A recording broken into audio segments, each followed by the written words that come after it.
And you probably know the famous Easter Island stones. Yeah. And they built them up to the point where the larger they were, the more dominant your tribe was.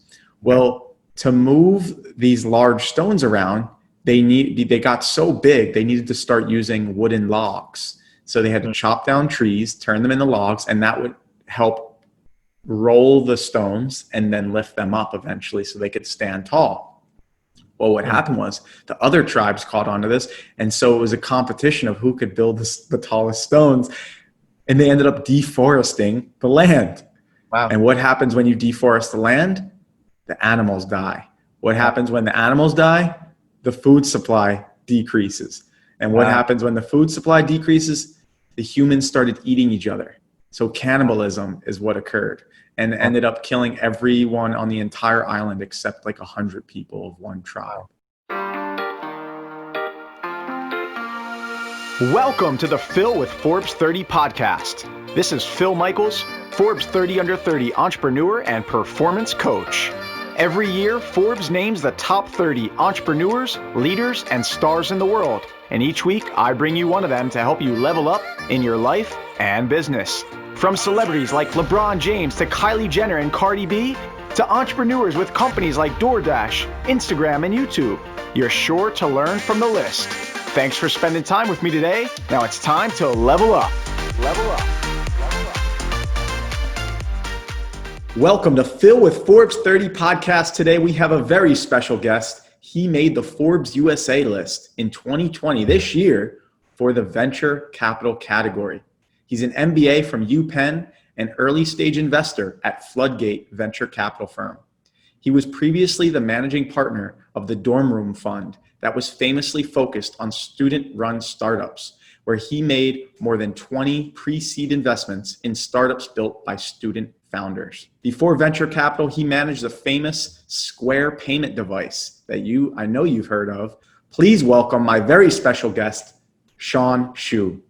Bill, thank you so much for having me. And some of those numbers might be outdated at this point, but Square definitely has seen a pretty fun ride over the last couple of months given COVID. But I'm really happy to be here, and thanks for having me. Very excited to have you here. It's my pleasure. Welcome to the show, and welcome to the Forbes Club. Yeah, appreciate it. It's been an amazing community so far. So many people who are hustling on building great companies, or investors that I admire. It's a little bit of a it's amazing to be in the room with everybody. It really is. And thinking about making the list, where were you when you first found out you made the list? I think it was announced on East Coast time, so I think it was like 5 or 6 in the morning where my phone started blowing up. I was just in my apartment in San Francisco, and I was like, "Why is my phone blowing up? Did something terrible happen?" And then I realized that people were texting me congratulations, saying that I had made the list, and it was a pretty good feeling. And spent the next couple of hours just texting a couple friends back. But it's a cool moment. Who was the first person you shared it with? It was my girlfriend at the time, actually, and it was a good, it was proud moment. Really great moment, yeah. So before we dive into things of what you're doing now, take us back to the very beginning, where you're from, where you grew up, and the path that led you to where you are now, ultimately making it to the Forbes list. Sure. So I grew up in Silicon Valley. I suppose I've been immersed in startups and venture capital my entire life. Immigrant to this country, kind of really focused on trying to build this American dream with my parents. Very lucky and fortunate to have done that. When I ultimately, when my family ultimately first came here, we had like $1,000 in our pockets. My dad was working, late jobs and going to grad school at night. And it was really cool to watch my parents live through that immigrant experience, and me as well.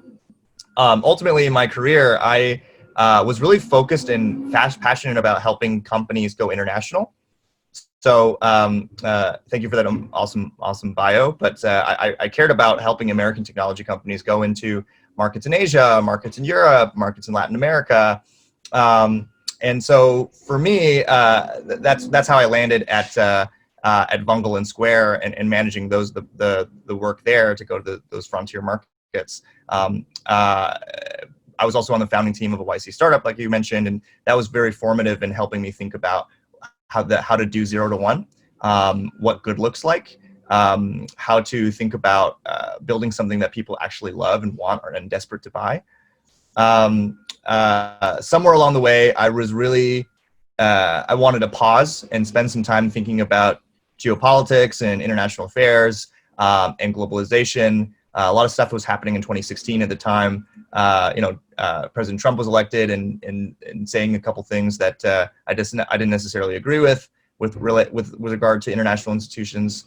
Brexit happened while we were trying to pull off a great expansion into Square into Europe, and that I think was eye-opening. And I'd also spent some time in North Korea, which is a whole separate story, I think.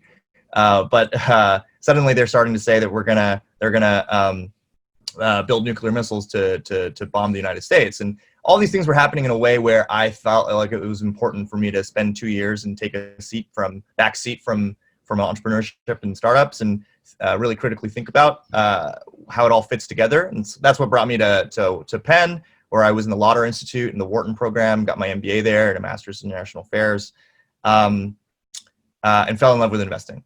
And now I'm an investor. So that's the full story. That was a bit of a rant, but so when you were at Square, what brought you over to North Korea? How did you end up in North Korea?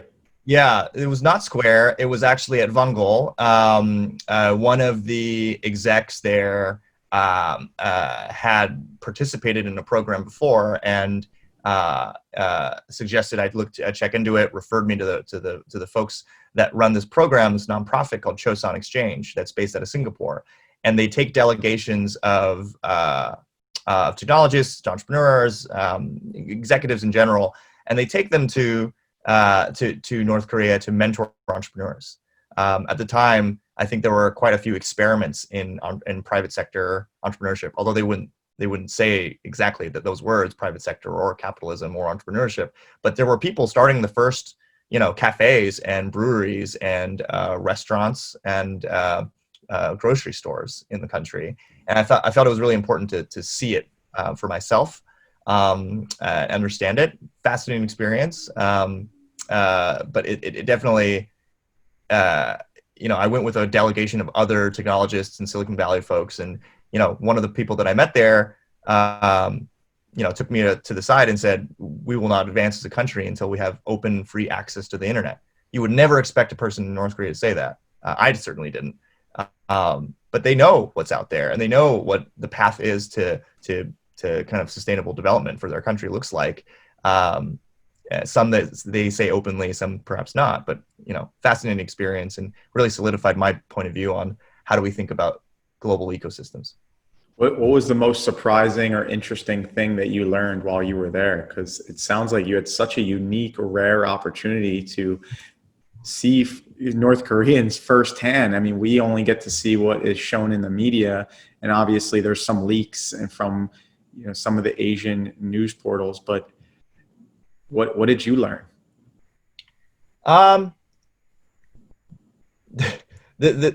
We can spend a whole podcast on this, I guess, but it is a society trapped in time, for sure, right? Even down to the fashion and the types of cars. It feels like it's a society trapped in the 1950s. People are fairly afraid to speak out against the government. I mean, everyone wears pins on their lapels that denote, service to the party. Folks congregated once a week, every week, to organize in the public squares. It's a society that is so different than America that and the West in general that it's just really hard to process. A lot of stuff is there for show. There were very clearly experiences where you get down into a subway and you realize all the people in the subway are there not because they need to go anywhere, but they're there for you, to make you believe that there is a functioning transportation system in the city. And you walk down the streets, you have a military escort the entire time you do this. You walk down the street and one street, like the street that you're on, is going to be very well maintained, but every other street, if you meander to the side, they're all not painted and crumbling, and electricity blackouts are quite common. But the ingenuity of the people are is the thing that impressed me the most. Electricity is not consistent, and so a lot of people get black market solar panels, and so you see solar panels everywhere in the country. Very many of the entrepreneurs that we met are women. Quite often, many women it's more socially acceptable for the women to start companies and businesses rather than the men, because the women might have already had kids, and being a stay-at-home wife is acceptable in society there, and so they have all this free time to go pursue entrepreneurial pursuits. I could go on more, but it was an incredible experience, for sure. Sounds like it. I mean, what a gift and what an opportunity there. And hopefully maybe we see a way forward, and maybe you've already identified this, of how we can help some of those citizens that want to have access to an open internet, for example, if there's a way out or a path. I think that in my point of view, a military solution is not acceptable, because a military solution means the devastation of soul. A diplomatic solution is, good luck. From my point of view, an economic solution where there is a way that you can economically integrate the two countries and perhaps inspire a generation of entrepreneurs there to go start companies and think about a private sector, and allow the country to be on a path where they look more like Vietnam in the future rather than what they look like today. I think that actually pulls the most people out of poverty and famine. But I certainly am not an expert, and I'm always learning, trying to learn more. I spent a good chunk of grad school trying to think about this specific question, but it's a difficult problem. Even the Singapore program that you took part in, that is a step in the right direction, and that it sounded like had an incentive for all parties involved, all stakeholders involved. Yeah, definitely. It was, I don't know that I can ever go back, given the things I've said out loud about the regime or written about, but I have hope that one day I can return to a more peaceful and unified Korea. It sounds similar to what happened with Cuba, when you said it's kind of paused in time in the 50s, and you go to Cuba, and since there was the embargo for a long time, and just how they had the cars from the 1950s, and the internet's poor, and it sounds like a similar episode, but maybe less. Yeah, I mean, I was fortunate enough to visit Cuba maybe a year ago, and I'm a big fan of history, and I think that there are a lot of opportunities in these countries as well. I think that a lot of the history prevents them from moving forward. But yeah, to your point, like, people were still using scratch cards for mobile internet, and we had to consistently go buy these scratch cards from the hotel lobbies with cash to be able to access anything from the outside world. And that was quite a unique experience as well. Amazing that we can use these as almost experiments to study human behavior and geopolitical efforts. I mean, it reminds me of Easter Island. I'm not sure how familiar you are with what happened there, but I went on a rabbit hole one time of just analyzing what happened. I was watching this documentary called 180 Degrees South, which is the founder of the two best friends go to Patagonia. They love hiking, and they're in Patagonia, and they're just best friends hanging out. They come back to the US, and one of them becomes the founder of the Patagonia clothing company. The other one becomes the founder of North Face. Wow. And during that documentary, they share how they went off this side, trip to Easter Island because the ship collapsed there. And so I went on this rabbit hole down this path of studying Easter Island, and ended up midway through this documentary, I went and watched a whole nother documentary about Easter Island, came back and finished the 180 Degrees South documentary. It was Anyway, the point is, their tribes showed dominance toward each other by building stones. And you probably know the famous Easter Island stones. And they built them up to the point where the larger they were, the more dominant your tribe was. Well, to move these large stones around, they got so big, they needed to start using wooden logs. So they had to chop down trees, turn them into logs, and that would help roll the stones and then lift them up eventually so they could stand tall. Well, what happened was the other tribes caught on to this, and so it was a competition of who could build the tallest stones, and they ended up deforesting the land. Wow. And what happens when you deforest the land? The animals die. What happens when the animals die? The food supply decreases. And what happens when the food supply decreases? The humans started eating each other. So cannibalism is what occurred, and ended up killing everyone on the entire island except like 100 people of one tribe. Wow. And now anthropologists use this as, you know, a historic lesson studying human behavior from here on out. Fascinating. I hadn't really dived into the history of it, but that's something that, you know, now I'm intrigued. Now I got to look at this.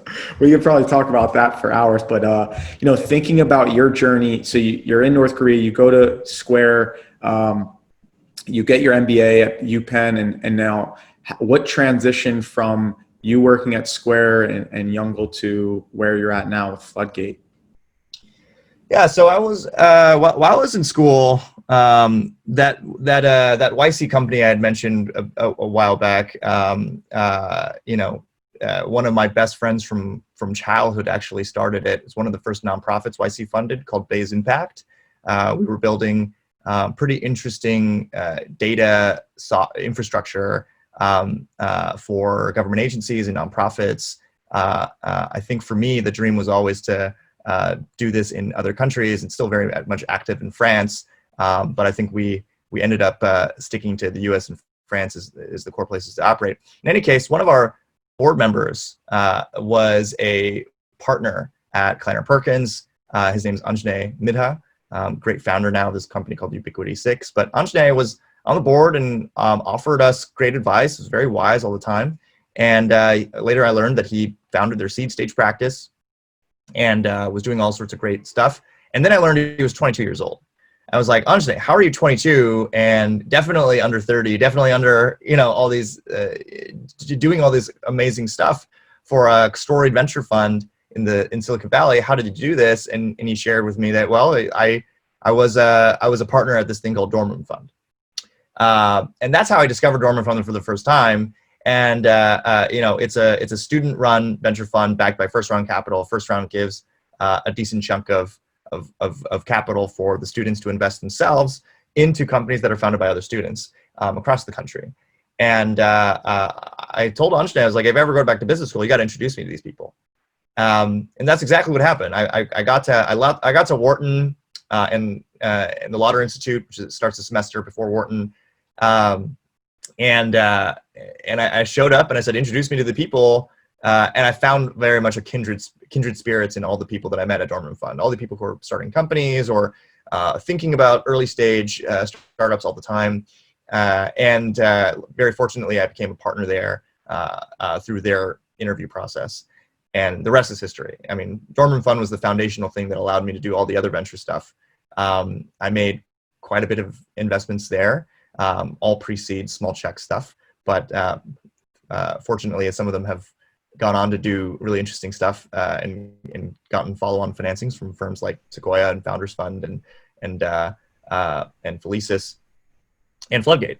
For me, that, by the way, they also, Dorm Room Fund invested in some big name startups like Scholly, which was a great idea that helps you identify scholarships for college, right, and automates a lot of that process. And then Love Pop, which was a Shark Tank startup with the cards with Kevin O'Leary in Boston. I mean, there's some cool big names that came out of there. So congratulations. That must have been rewarding. Over the last decade, I think that we've done something like 250 companies. And I think the value of those companies are in the billions of dollars. And it just goes to show, like, smart young people can make just as good investments as some of the super experienced investors in Silicon Valley. Not to say that we're smarter or better, but we have a different perspective. We're just, you know, I engaged and worked with a lot of different young undergraduate students who have a point of view on Gen Z that none of my partners at Floodgate do. I think sometimes ignorance is bliss as well. They might not have had the experience that an expert has, which ultimately could make them better suited. Exactly. So that led you to Floodgate from there? Yeah, I mean, I ended up working with a bunch of firms. I spent some time at Bessemer and wanted to see what it was like to, really have a sense for a firm that's a little larger, and what the processes were like to run an investment thesis there. Working with a wonderful partner there, Talia Goldberg, who happened to be a Dorman Fund alum, and also got a chance to see what it was like to start a new fund. I ended up working with a new fund called Village Global. That is a seed stage fund backed by Mark Zuckerberg, Bill Gates, Jeff Bezos, pretty rock star folks. And I joined, I think, a month after the press ran that they had launched, and really got a sense of what it was like to think about year one of a fund. And now I'm an investor at Floodgate. I got a chance to meet some really amazing people in the ecosystem, and now I get to do this job all the time. And what's the premise behind Floodgate? How would you say it's different from other funds that you've been a part of? Yeah, so Floodgate, the quick history is that we've been around for about 14 years. Our founding partners, Mike Maples and Miraco, they were one of the first people to offer institutional seed checks. I mean, if you can imagine it, like back 14 years ago, if you were a founder, it was not that easy for you to get a check less than $5 million. The Series A firms were around all the time, but if you wanted to just test a hypothesis for cheap, you couldn't really do that. And so Mike and Ann found something really interesting. AWS was taking off. I think it was built in 2006, and after 2006, it started to be much easier and cheaper to test a software hypothesis. You don't need $100,000 to buy a server and commit to a bunch of work to test out whether your product is going to work with your target market or not. You could just use AWS, and it would be, you can deploy something in a day, and it would be orders of magnitude cheaper. And so they saw this was happening. They also saw that lean startup methodology was taking off amongst entrepreneurs. And they started offering these checks that were more like $500,000 or $1 million. And that worked. They rode the seed wave there. Mike put the earliest checks into companies like Twitter, Twitch, and Okta, and put the first check into Lyft. She's still on the board there. And the DNA of the firm has still very much stayed in this 0 to 1, helping founders think through product market fit phase. And I'm very fortunate to learn from these amazing OG seed investors who are, they've become mentors, they've become family, and they teach me things that I never would have learned anywhere else. That's awesome. And you have a unique experience where you got to sit with co-founders and kind of build a startup as well, but also from an investor standpoint. And it must be helpful to interact with founders in a way before you get to the investor stage, so you can kind of see both sides of the table. Yeah, right. And I think that being an operator and having been a part of an early team at a startup, it also runs the gamut, right? Like Baze was a small, less than 10 people at one time. I was, first hire. That was a very different experience than Vungle, which was hyper growth and smashing through targets every other week, and Square, which became an IPO mature company. And seeing every phase of that has been formative in my own thinking about how to help founders.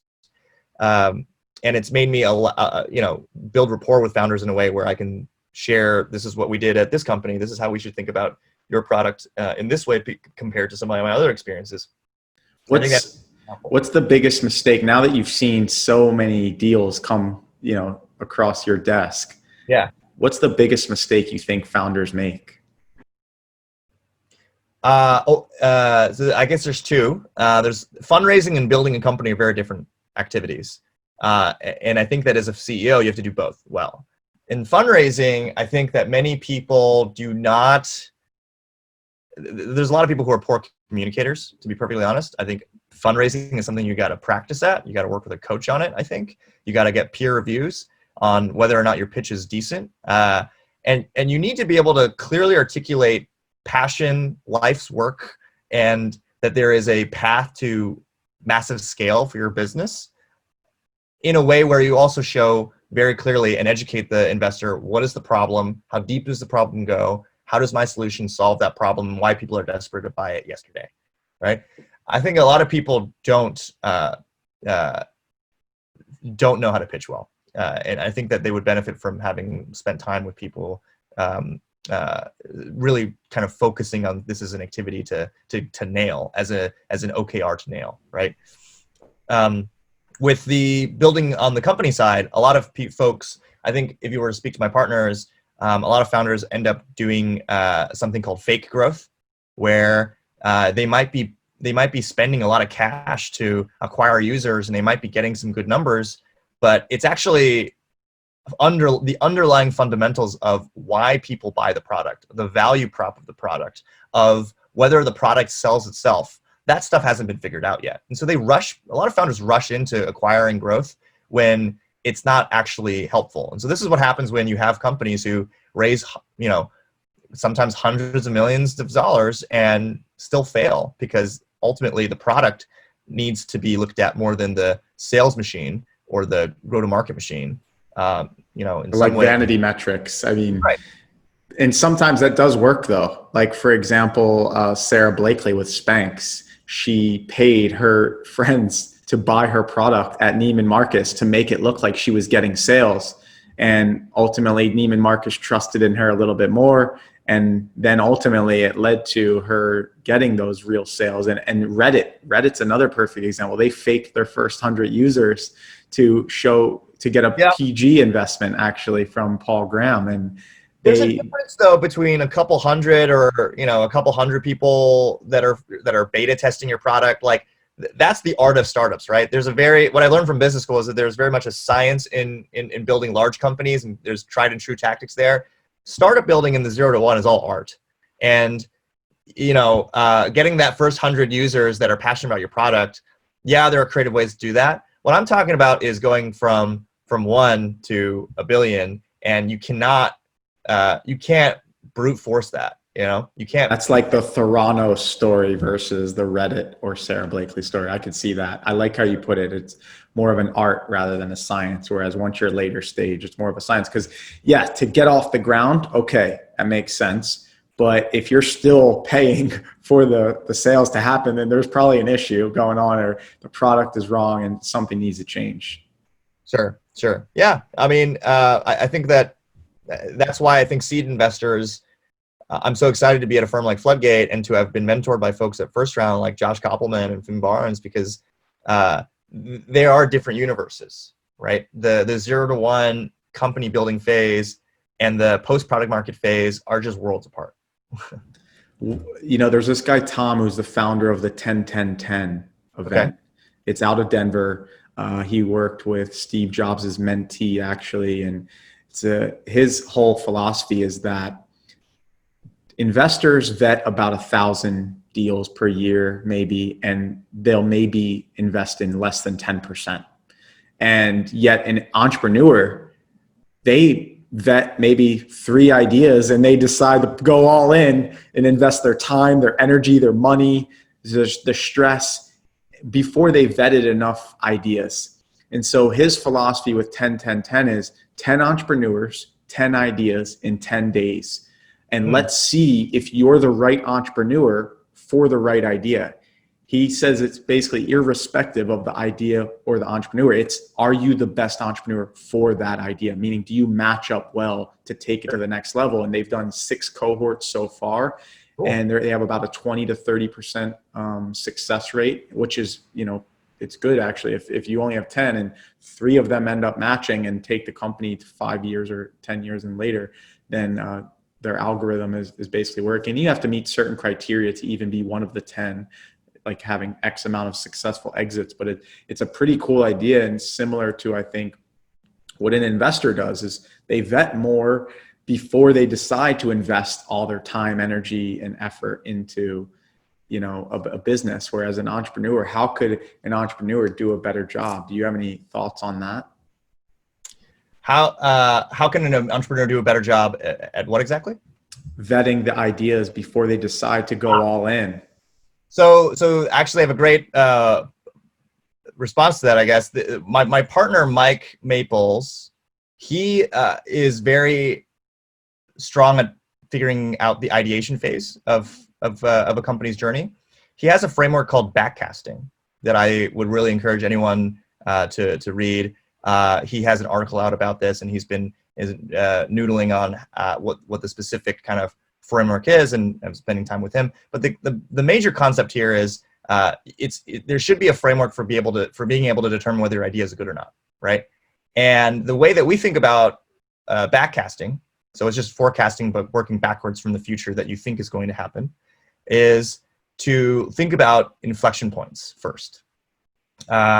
We think that the best companies in the world that create new categories of businesses that the world hadn't seen before, which is ultimately the ones that are most successful. Blue ocean strategy. Yeah, the new categories there come from either a technology change where perhaps an experience has reduced, perhaps an enabling technology has reduced the cost of something, and a cost of an experience by orders of magnitude, or a new experience is net new that is possible now, or a regulatory change, or a consumer behavior change, or something we call a belief inflection, where something that was considered a heresy before is no longer considered heresy, or vice versa. If you can nail one of these inflections and determine what is happening in the world and apply it to a certain industry, what ends up happening is you get insights out of that. And an insight is just a fundamental truth that perhaps other people haven't really determined is valuable yet. Or, we also call it an earned secret, right? This idea that you can build an entire business around an earned secret is something that is exciting. So I'll make that real for you and how we think about it. So our partner Anne had a interesting thesis around a couple change events that were happening. The military had open sourced GPS, so regulatory change, right? Any commercial entity can now use a GPS. The iPhone started, I think it was starting with the iPhone 3, the 3G services that were connected to those iPhones were getting good enough to the point where it was actually quite useful to have GPS in the phone. So GPS was put into our smartphone, and now you can actually find people where 2 points in time are in real time to pretty solid precision. So that is I would say that's a technology change, and there's an adoption change in the sense that everyone now has a smartphone. You put that all together, and you think, all right, well, what industries are going to be disrupted if you know where 2 points in time are in real time and you can consistently track it?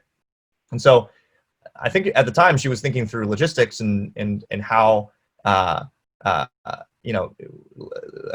transportation, but she basically said any founder who comes in and puts this all together for me and takes advantage of these change events will be a company that we're really interested in. And I don't want to put words in her mouth. She probably has a different specific take on this because she lived it. But the founders at Lyft came in through the door and said, "Hey, we're using all these. We're building a smartphone app where people can order a ride." And she put the first money into the company, right? And the belief inflection there is that people will get into strangers' cars and go somewhere and not be weird about it, right? At the time, it was definitely unknown whether that would be true, but it is definitely something we take for granted today. And so you put that all together, and you can build a great company. And I think that we look for founders who really traverse that backcasting inflection point insight journey. And that actually brings up a good point. One of the things you said was in the very beginning, where is the world at right now? What's happening in the world right now? And it validates or echoes what Bill Gross said in his TED Talk when he studied over like 10,000 startups, big and small, Airbnb, Uber, failure, successful, and found there was 5 variables that had greater statistical significance than any other variables. In order of impact, number 1 was timing. Yep. Number 2 was execution of the team. Number 3 was idea. Number 4 was business model. And number 5 was funding. And he found that, so those first 3 were the most important. Business model should always change based on how the market is adapting. You should adapt to the market. And then funding is basically, you don't need that to bootstrap something to get it off the ground. But it was interesting. But I think that's a good point. And, this segues into the part I know we want to bring up today, which is your new thing that you want to promote that you were kind of an intrapreneur on, which is the anchor list, which is when you said, oh, this person's really good at backcasting, right? It's like you're finding, like a football team. If you're going to assemble a football team, you got the best wide receiver, the best quarterback, the best running back. Why can't we do that for startups? And it sounds like you're kind of on the brink of something with Anchor List. Can you tell us more about that? Of how? Yeah, I'm really excited about it. It was noodling in my mind. It's been noodling in my mind for the better part of a year, and I finally, brought it to my partners at Floodgate and said, I really want to go build this. And they were very gracious in saying, you should just build this at Floodgate. We'll give you all the resources you need to make it successful. And so the Anchor List is a crowdsourced list. Annual list of the best startup operators in tech, agnostic of location, agnostic of size of company. It just can't be a publicly traded company. It has to be a private company startup. And the idea here is we have 6 categories that we care about. We're looking for the best product managers, the best design leaders, the best sales and business development, operations and finance, marketing and growth, talent leaders. These are the categories that we broadly have, and we want to figure out who are the people that the rest of the operator community looks up to the most. And so we actually want to do quite a bit with this community once we recognize them. We got a rockstar list of judges to help us evaluate who these people are. Who are actually the best operators. Folks like Jonathan Mildenhall, who used to be the CMO of Airbnb. We have folks like Andrew Chen, who used to run growth at Uber for rider growth. Sarah Tavel, who's a partner at Benchmark, who was a product manager at Pinterest. Really great folks that help us to make this determination, right? And we want to create a community of these operators. So I think that there's quite a bit of magic that happens when, say, the 3 to 5 best product managers we've ever encountered through the search meets the 3 to 5 best designers that we've ever found, right? And maybe they create companies out of that, or maybe they collaborate in a way and they get along famously and introduce each other to opportunities like other companies to work with. Some of them might start companies. Some of them might just be angel investors that we want to work with and collaborate with there. The sky's the limit, right? But we really want to shine a light on these people because anyone who works in startups knows it's not just about the founder, right? We love founders. They are so important in that 0 to 1 ideation phase. Companies wouldn't exist without founders, but it takes operators to scale it from 1 to a billion and beyond. It takes a village to go build great companies, and we want to make sure those people get highlighted too. I've wanted this for a long time because, when you play basketball or football, there's a very clear goal. You know exactly what to do. For basketball, you need to get the ball in the net. And the way you get better at getting the ball in the net is learning how to practice dribbling, shooting, passing, jumping, running.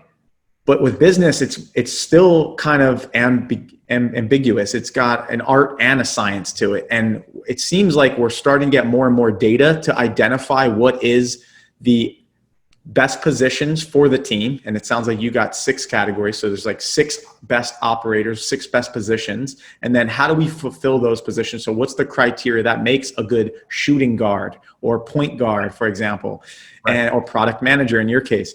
And then I'm sure you probably have now a curriculum, because more and more startup accelerators and whatnot are trying to create a curriculum from how do you create, if you have the right people on the bus and you got the bus moving in the right direction, okay, where does the bus go? What is the path to get it from, idea phase to a successful, let's say IPO, if that's the goal, or to get X amount of sales?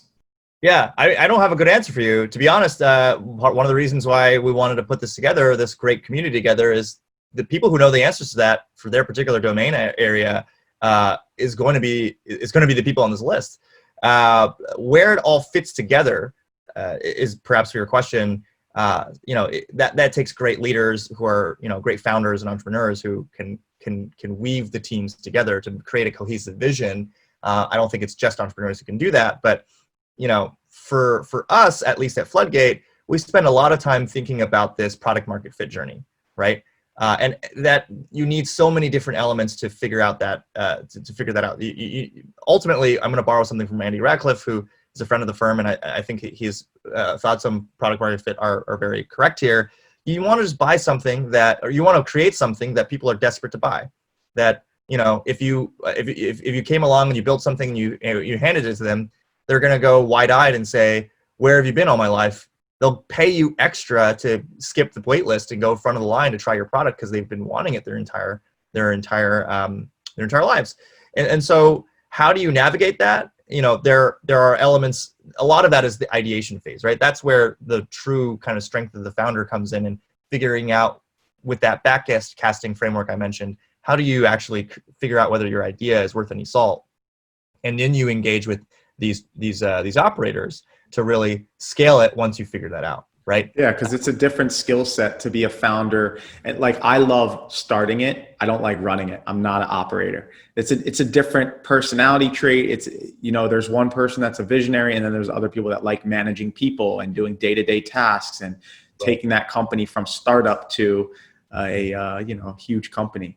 So Shawn, this reminds me of Rocket Internet, where they find an idea that was successful in the US. They find a team to operate it and just repurpose it for another country, like the Amazon of Nigeria, Jumia, or other companies like the Uber of the Middle East, Careem, where they find an idea, it's already successful, and they don't necessarily want to run it, but now they could find a team to run it. And it sounds like with AnchorList, you could find good operators. So if you do have an idea, maybe you can hire someone or get someone to initiate the operations of it. Is that ultimately something you see happening?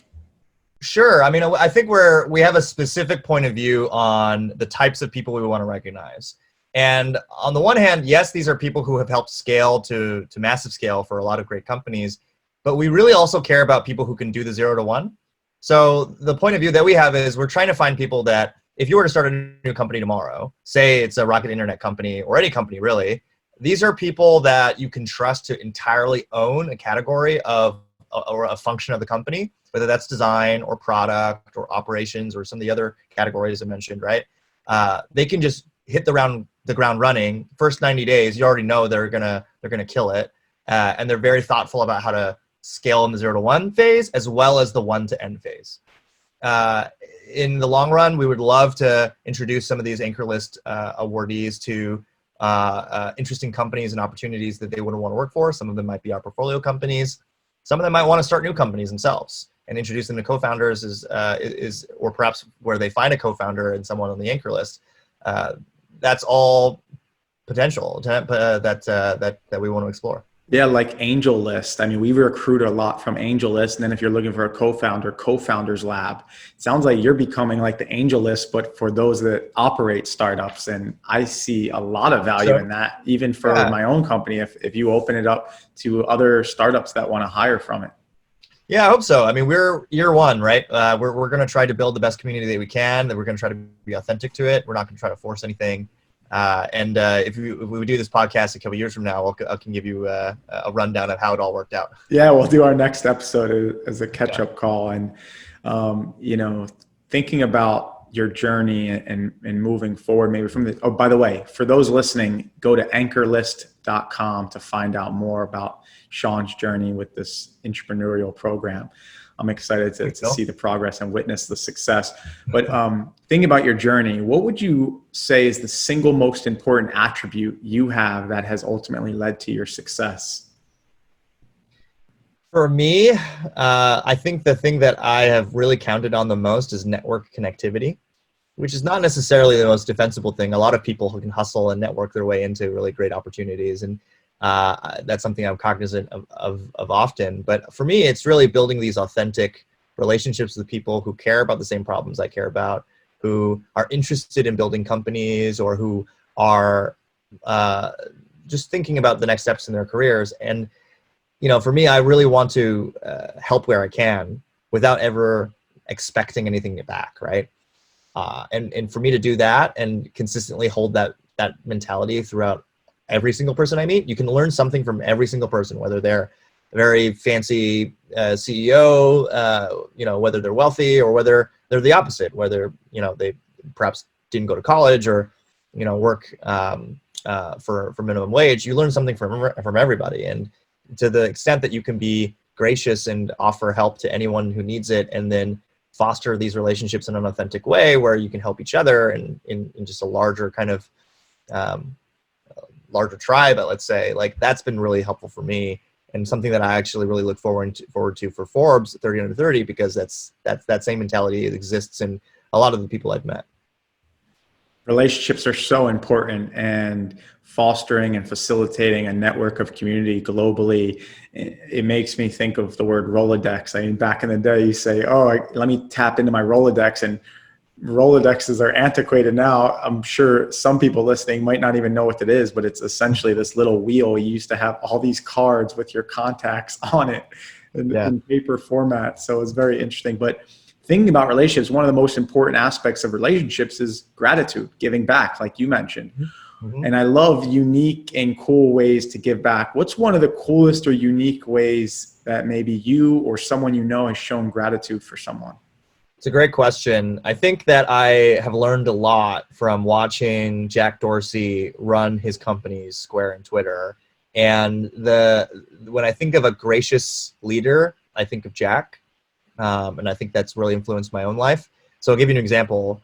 Back when I was working at Square, one year we wanted to recognize stories of really great sellers. That's what we call the merchants who are on the platform using our product to process card payments.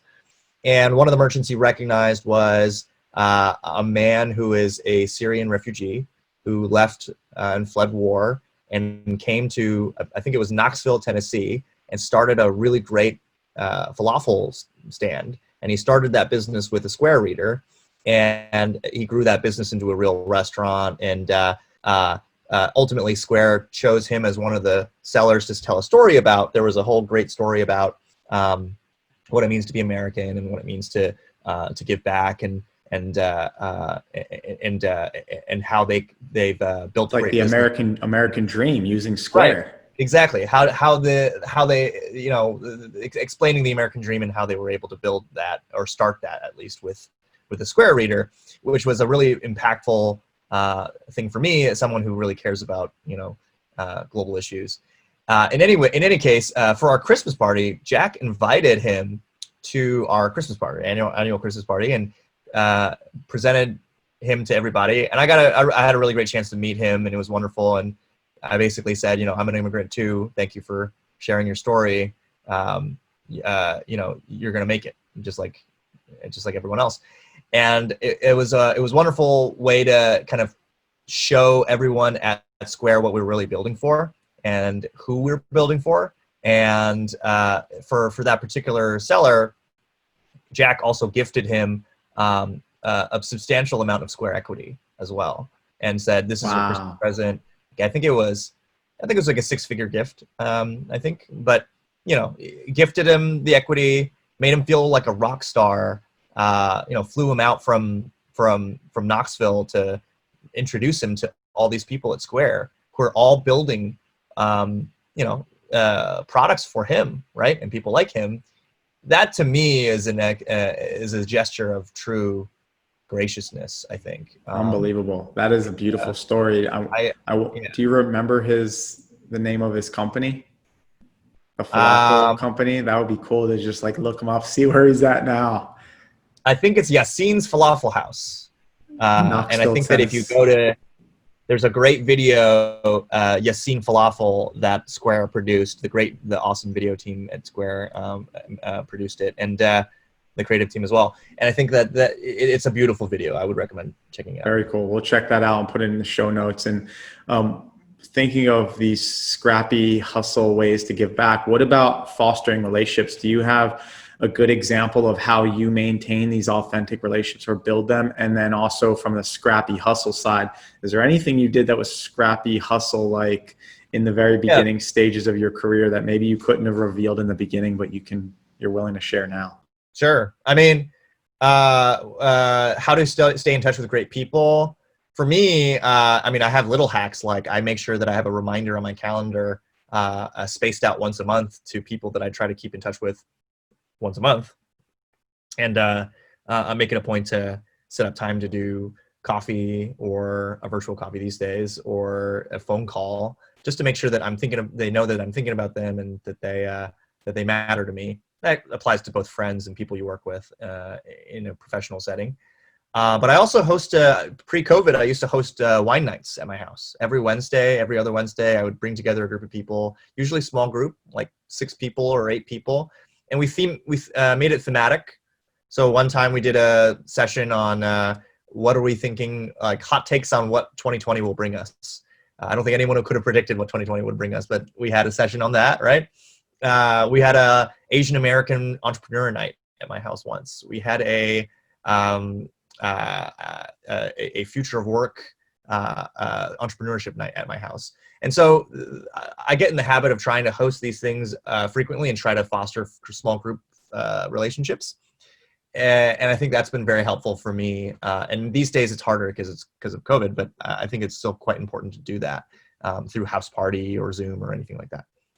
To answer your other question about how I'm thinking about or what have I done in the past that was like a hustle story that helped me foster some of these relationships. Back when I was at Bayes Impact, one of the great projects I got to work on was helping the founders. Basically, we ran and organized a hackathon. And so the context here, again, it's a nonprofit that is bringing data scientists together and building software for government agencies and nonprofits. We needed to get in touch with every important data scientists in Silicon Valley, if not around the world, right? And so we figured we would run a hackathon where the point was to produce a project through an interesting set of interesting data sets that would be helpful to a particular nonprofit or government agency. So this was awesome. This is the way that I was able to meet a lot of the people that I collaborate with today. We brought on some amazing judges. Joe Lonsdale, who founded Palantir and was part of the PayPal mafia, and now is a venture capitalist at AVC. The CTO at Twitter at the time.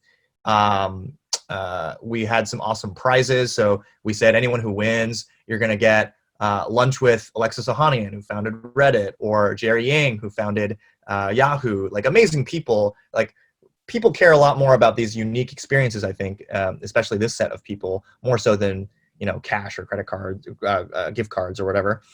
And so we curated this amazing experience, and we looped in the White House, we looped in the Department of Labor, NASA, some amazing nonprofits that offered, volunteered really interesting data sets to build stuff on top of. And beyond that, we just created this really amazing experience to make it fun for everybody to come hack on a weekend project.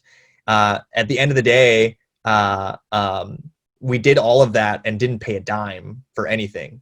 All the food was donated. The space, we did this at OpenDNS. We found some great friends who were willing to host this for us free of charge. All of these judges and all of these award folks offered up their time free of charge because they believed in the mission, and it was a nonprofit, and they believed in meeting this group of data scientists. We ended up having something like 300 data scientists come and hack on this project for a weekend, many of whom are now doing really interesting things. The winner of that hackathon was Peter Reinhardt, who is now the CEO of Segment. And Segment is often doing interesting things. I think it's like one of the more successful companies that have been built in the last 10 years. But really fostering an opportunity to meet people before they've blown up in their career or built something incredible, and getting them in a way where you can build authentic relationships and bonds. I mean, it was a short 3-day weekend, 2 days of hacking, but I still remember that, and most people that I talk to still remember that experience as being quite a positive one. And so that's such a unique experience, and you made it so special, exclusive, and unique that people wanted to be a part of it, irrespective of the monetary value. Yeah, it was also the heyday of hackathons. I mean, we ended up, I think Mashable at the time ran an article on us. But nowadays, I don't know. I don't really see a lot of press on hackathons these days. And so maybe things have changed. There's different other forums that might be more conducive. But at the time, it was a great way to bring a really it's an community together. Effective approach. And if there's investors listening, thinking of that strategic, unique way of bringing people together, what's a strategic or unique way you pull information out of entrepreneurs? So obviously there's kind of this, you're on two ends of the table. One is the entrepreneur, one is the investor, and you're trying to win the other. It's like dating, right? You're trying to like not look too eager. And I mean, what's one of the ways that you're able to be strategic on the investor side of the table? For us, I think it's just asking the right questions, right? Really digging into, why is this your life's work? How did you get here? What was the intellectual journey, the idea maze that you took to determine what it is, what product it is that you actually ended up needing to build? What are your customers saying about you? There's a laundry list of great questions to ask founders in determining what kind of company they're trying to build. But it's all about asking those right questions. Which is something that in a past life I was a consultant, and a lot of that DNA comes from the consulting world too. What's like a red flag that you watch out for? You're like, absolutely no. As soon as this pops up, we know it's not the right fit. When co-founders really talk down to each other in a way that is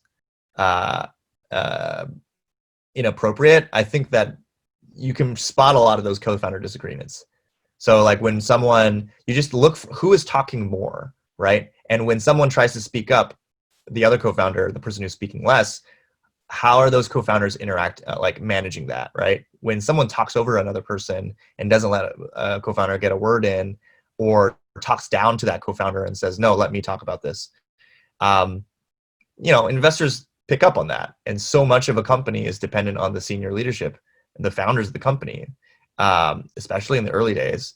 And if you have that in the early days, that's something that I think is not, it's a recipe for disaster. Yeah, if it's already starting off like that in the fun days, and it can only be exacerbated or magnified as you go. If you put money in, it just magnifies what you already have. If you have great things going on, the money's going to magnify those great things. If you have horrible or poor things going on, it's just going to magnify, more negativity. And that's great. So if someone's too domineering or condescending, that's a red flag, sounds like. On the flip side of your successful tips and strategies, what's maybe the biggest lesson you've learned on your journey that maybe you wish you had learned from sooner? It's a good question. I think being patient and humble is very important. And I think that I was earlier in my career, I was very anxious to just, be somebody and get to the finish line for building that company or helping scale this project or becoming a, storied investor. And great things take time. I think you can go fast and execute quickly, and I think that's wonderful. But if you really want to be a master at something and really stick to and really become well known in a field and build a reputation for it, I think you need to work at it every day. You have to be consistent about it every day, and you have to be patient in the sense that you are going to learn more if you didn't, act on your impulses. So in the investing world, I think that commonly happens. I think that in, when I first started investing for Gorman Fund, I did something like 20 plus deals, right, in the 2 years that I was in school. And now at Floodgate, I've learned that it's way more important to be high conviction and really believe that you can be helpful to a company. You can find plenty of great companies that you just realize you're not going to be the most helpful person to help influence the trajectory of that company, in which case the intellectually honest thing to do is probably not to engage with them. But in any case, figuring out that, spending time to really learn from people who've been doing it longer than you as an investor and learning from what those mistakes they made were is incredibly important. So I've learned to slow down quite a bit through Floodgate, and I think I'm a better investor because of it. I cringe at a lot of the investments that I considered making, that I put forward to other people and other angels a year or 2 years ago, and they're just very different decisions than I would make now. That's great advice. And sometimes you need to step back, do less in order to do more. Yeah. We're going to transition now into the final round of the podcast, which is called the under 30 seconds round. I'm going to fire off some questions, answer with the first thing that comes to mind. Are you ready? Sure. All right, Shawn, for this first question, I'm actually going to take a unique approach with you because I think it's what is the book you've gifted more often than any other book and why? But I want to ask, what's the book you gift more often to founders more often than any other book and why? And what is the book you've gifted more often to investors and why? I don't know that I've gifted long form content to founders all that often. To be honest, I gift them a lot of short form content. And so the short form content that I send to most founders is the stuff that my partner, Mike Maples, writes. I mentioned earlier, he has great content on backcasting and thinking about, evaluating whether or not you've landed on a breakthrough idea and whether or not you have great insights. His content is rock solid. So I gift his content out a lot. I also gift out, and it's not even a gift. It's not my gift to give. I just refer them to great writing. And Andrew Chen from Andreessen Horowitz, who has been who's offered me really great advice in my career. He has amazing content out on growth. I was part of his program called Reforge that he co-founded that puts you through a boot camp of all the other heads of growth in the world and teaches you what it means to really grow something from 0 to 1. And his essays on marketplace growth in particular, his collection of essays that he's curated is a really, really strong starting place to think about that subject. The book that I gift out the most, regardless of who I send it to, just non-founders and founders alike, is a book called, the author's name is Parag Khanna, who is probably one of the foremost experts on globalization in the world. He's a professor at University in Singapore these days. But he has a series of books, but I think the book that I think is interesting the most is Connectography, which is speaking to how our world is shaped around connectivity and networks. A lot of what we've been discussing today, but supply chains, networks, soft power, and how we need to envision the world going forward. A lot of that is, I think, challenged by COVID, but a lot of it is also illuminating. And I think it is one of the most important books we need to read today because so much of what we do today is tied into what other people do in other countries. Yes, good recommendations. What's one of the best investments and one of the worst investments you've ever made and why? So here's the funny story. At Dorman Fund, we're a very consensus-driven, team-driven investing culture. We vote on investments, and it's the consensus that gets the vote through. And there's a company called Emotive that I mentioned that they offer a two-way conversational text platform. And when I met these founders, they were awesome. Like I just knew right off the bat in my gut that these are really solid, awesome executors. And I met them when they just had graduated from USC, introduced by another Dorman Fund partner. And when I was at Dorman Fund, I brought them to the team and I said, I am so in. Like I figured it'd be unanimous. Like this is a product that's going to really work. And I got a unanimous no. I brought them to an accelerator that I'm close to, the Village Global, which I mentioned earlier, the new fund that I had spent the summer at, and they had spun up a new accelerator called Catalyst. Brought them to Catalyst, and they said, "Nah, it probably doesn't make sense." Only when I got to Floodgate did I realize they had been speaking to the partners at Floodgate for a bit of time, and when conversations restarted that they were raising a round, I ran into my partner Ann's office and said, "You need to put money in this company. I'm so bullish on these guys. They're going to make it work." And to put numbers into context, I mean, when I met them, they were doing close to maybe $30,000 a year in revenue, and they ended the year in something close to like more than $3 million in a year in revenue. That's how you know that there's real product market fit. They're such a good team, right? And they have really landed on a market that needs their product. So I think that's, and they've just recently raised a Series A. I think that I am most excited about those guys and where they're going. The worst investment I ever made is the one that I didn't make, right? I had Brex in my sights, which is a corporate card for startups. And nowadays, I think they're worth $1 billion, maybe more. And so they reached out to Dorman Fund and asked me, like, hey, can you promote our product to your founders? I think I asked someone at first round, and I asked a couple founders, like, would you use this product? And they said, nah, I don't really have any need for this right now. And so I just let it go.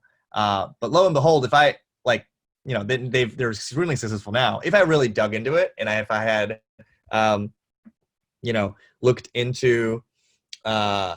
looked into really whether or not why founders need it. I mean, in recent memory, it's probably one of the best student-founded companies ever. I mean, they were born out of a Stanford dorm room, and I missed it. Thanks for sharing that. I mean, now that you've come to that conclusion, why is it that founders do need their card? What's the conclusion you've made? Oh, I think that most founders have problems at getting credit, getting like a corporate credit card, period. Because banks, basically the assumption is banks should vet them differently than someone with poor credit. Is that the idea? I mean, if I'm a founder and I haven't raised money yet, or if I've raised just a little bit of money, but it's not serious, or I have no revenues to speak of, oftentimes you have to go through a lot of hurdles to get that corporate credit card. You're going to be viewed differently or at higher risk. And so you might get different rates. There might be a delay in getting that card. I can't speak to the specifics because I haven't really run through that process specifically with one of my portfolio companies. But, Brex comes along and says it's frictionless, it's easy. We want to give everyone a corporate credit card if you're a startup founder, and make you feel really special about it. And it works. There you go. And I could see why, on the flip side, your best investment is one that you were kind of an outlier in, and it ended up working. Like, yeah, I was right. Good job. Why is it my best investment? I don't know necessarily it'll be my best returns-based investment, but I do know, and even then with Emotive, I think that it was it's more like the firm's investment more than my investment. Attribution is always a funny thing with venture capital, right? But I've learned the most from that deal because just because everyone else says you're wrong doesn't mean you're wrong. Good answer. What's the most impactful thing you do in your morning routine and the most impactful thing you do in your evening routine? Evenings these days, I work out. Getting in, I got really into Future Fit. I don't know if you've used that product, but really awesome platform that connects you to a personal trainer that FaceTimes in and basically tells you what to do and tells you all the workouts to do. And they track all your stuff through an Apple Watch that they give you. So it's kicking my ass, but I think it's in a good way. And that's been a great addition to my evening routine. In the morning, I'm a caregiver for my dad, and he's had Parkinson's for 10 years. He had a stroke a couple years back due to a messy surgical operation that didn't turn out well. And my brother and I take turns, but we help my dad get up in the morning every day. And I think that it humbles you. I think you learn a lot from doing it. It makes you appreciate sleep as well. But it also makes you, I'm very close with my family, and I think it's really important to be in the habit of being there for people when they need you. Sorry to hear that, and that's admirable. I was the caregiver for my father, so I can empathize with that. Yeah. It's hard. Man, they say it's harder for the caregiver than it is the patient a lot of the times. It is, yeah. Yeah. Pretend you won the Peter Thiel Fellowship and you were going to get money to start a business instead of go to college. What's the very first thing you do to start your new business? Oh, man. I would go and find a co-founder. That's the most important thing. There's a couple people on the top of my head that are really technical that I would think, would be great for me to work with.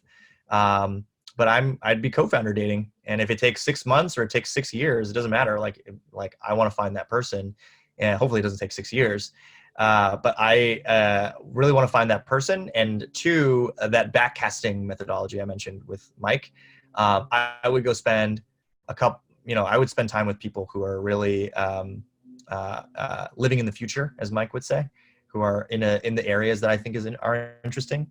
For me, that's fintech, that's future of work, that's climate change, and figure out what it is that they're excited about, and learn from them, see where the future is going to be, and then work backwards from it.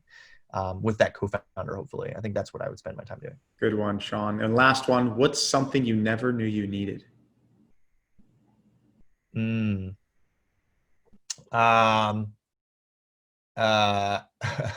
Apparently future fit.